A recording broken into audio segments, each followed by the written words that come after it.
হিসাবে চারপাশের গুঞ্জন এবং আলোচনা, সমালোচনা সব দিক হিসাব করলে যে আমাদের আ সাদিক কায়েম ভাই তিনি আমার মনে হয় তিনি আগায় আছেন। আমার চোখে এগিয়ে আছে। আমার মনে হয় আমি কয়েকদিন ক্যাম্পাসে দেখেছি দুজনকে বেশি প্রচারণা করতে। তাই আমি মনে করব আমাদের ভিপি তারই হওয়া উচিত যে একই সাথে ৭১-এর চেতনা এবং ২৪-এর চেতনা দুটোই ধারণ করে। আমি মাহমুদুল হাসান হামিম ২৪-২৫ সেশনের পলিটিক্যাল সায়েন্সের একজন স্টুডেন্ট।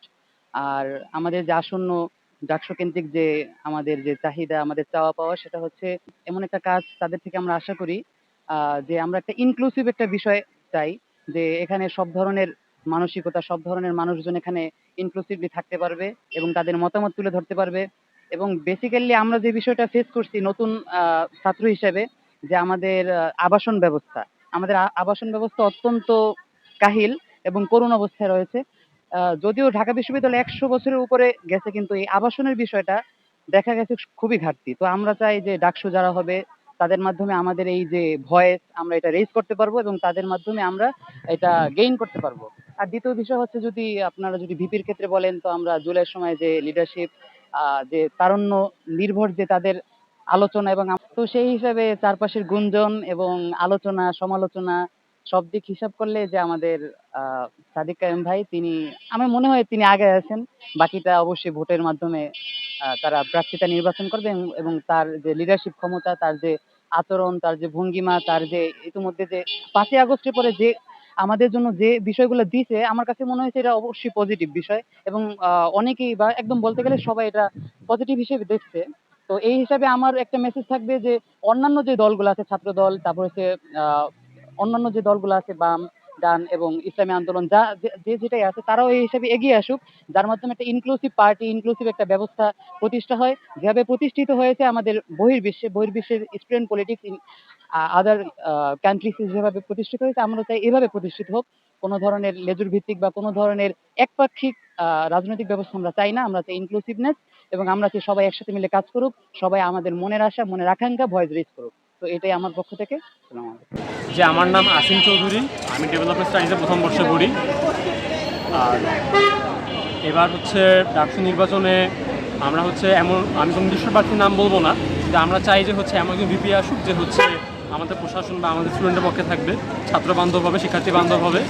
তো এবার হচ্ছে যেহেতু বহু বছর পরে ডাকসু হচ্ছে এবং হচ্ছে আমরা ক্যাম্পাসে এসেই পেয়েছি, তো আমাদের ইচ্ছা থাকবে যে উৎসবমুখী পরিবেশটা হোক, আর হচ্ছে একজন সত্যিকারের ভিপি যে আমাদের পক্ষে থাকবে, কোনো রাজনৈতিক ব্যানারে না বা কোনো আমরা চাচ্ছি না যে কোনো রাজনৈতিক দলবাজ হবে। আমরা চাই যে আমাদের পক্ষে থাকবে, আমাদের সাথে কথা বলবে, এরকমই আমরা একজন বিচার। আমার চোখে এগিয়ে আছে।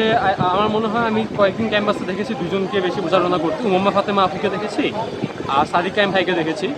আর এছাড়া বাকি প্রার্থীরা হয়তো আসেন, আমি খেয়াল করিনি। তো এই দুজনকে বেশি দেখা হয়েছে আমার। তো আমার মনে হয় দুজনে বেশি এগিয়েছে। তাই আমি মনে করব আমাদের ভিপি তারই হওয়া উচিত যে একই সাথে ৭১-এর চেতনা এবং ২৪-এর চেতনা দুটোই ধারণ করে। পাশাপাশি শিক্ষার্থীদের সাথে থাকবে, শিক্ষার্থী বান্ধব একটা পরিবেশ তৈরি করতে আমাদের ক্যাম্পাসে সাহায্য করবে এবং তাদের কোনো রকম এক্সট্রিমিজম তাদের ভিতরে থাকবে না। আমি আশা করি আমার ক্যাম্পাসের ভিপি এরকমই হবে। পছন্দের কোনো নাম আসলে ভিপিতে আমি এখনো ঠিক করিনি, দেখছি। তবে আমার কাছে মনে হয় এবং আসলে অনলাইনে আমরা যেটা দেখি, অনলাইনে প্রচারণার সাথে বা ফেসবুক হাইপের সাথে বাস্তবতা অনেক পার্থক্য। কারণ বট আইডি কিন্তু ভোট দিতে পারে না। আমাদের শিক্ষার্থী সংসদে আমরা রিসেন্ট যেগুলো ফেস করি আরকি, বট অ্যাকাউন্ট দিয়ে অ্যাটাক হয়। সেক্ষেত্রে আমার মনে হয় অনলাইন হাইপে একটা গোষ্ঠীকে আগানো মনে হলেও আসলে বাস্তবে তারা এগিয়ে নয়। এবং আমার কাছে মনে হয় উমামা ফাতেমা আপু, আবিদ ভাই এরা অনেক এগিয়ে আছে। যেমন একজন রিক্সাওয়ালাও আমার কাছে উমামা ফাতেমা আপুর জন্য ভোট চেয়েছে। এটা একটা বড় সেন্টিমেন্টের জায়গা। আবার আপনি রিসেন্ট একটা ক্লিপে দেখতে পাবেন একজন মেয়ে বলছে যে তার বাবা বলেছে সেজন্য আবিদ ভাইকে ভোটটা দেয়। আর আবিদ ভাই ভোট পাওয়ার মতো একজন ডিজার্ভিং ক্যান্ডিডেট। প্লাস জিএস হিসেবে আমি একজনকে চিনি, শেখ তানভীর বাড়ি হামিম। হামিম ভাইয়ের বাইরে আসলে আমি কাউকে চিনি না।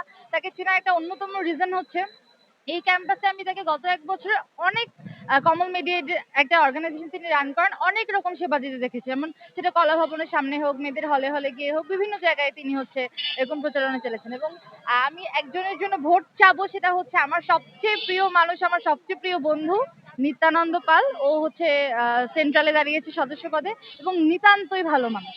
মানে কেউ আসে তার কাছে আবদার করবে, তার সাহায্য চেয়ে এবং সে না করে দিবে এরকম মানুষ আসলে সে না। তাই আমি আশা করব যারা এই ভিডিওটা দেখবে তারা অবশ্যই তাদের কাছে যাকে যোগ্য মনে হবে তাকেই ভোট দেবে। তবে এটা খেয়াল করা উচিত যে কে আসলে কপটতার বাইরে শিক্ষার্থীদের সেবার জন্য নিজেকে প্রেজেন্ট করবে, রিপ্রেজেন্ট করবে স্টুডেন্টদের মঙ্গলের জন্য। প্লাস আপনারা অবশ্যই সেন্ট্রালে জিএসএ শেখ তানভীর ভাই হামিম ভাইকে এবং সেন্ট্রালের সদস্য পদে নিত্যানন্দ পালকে ভোটটা দিবেন।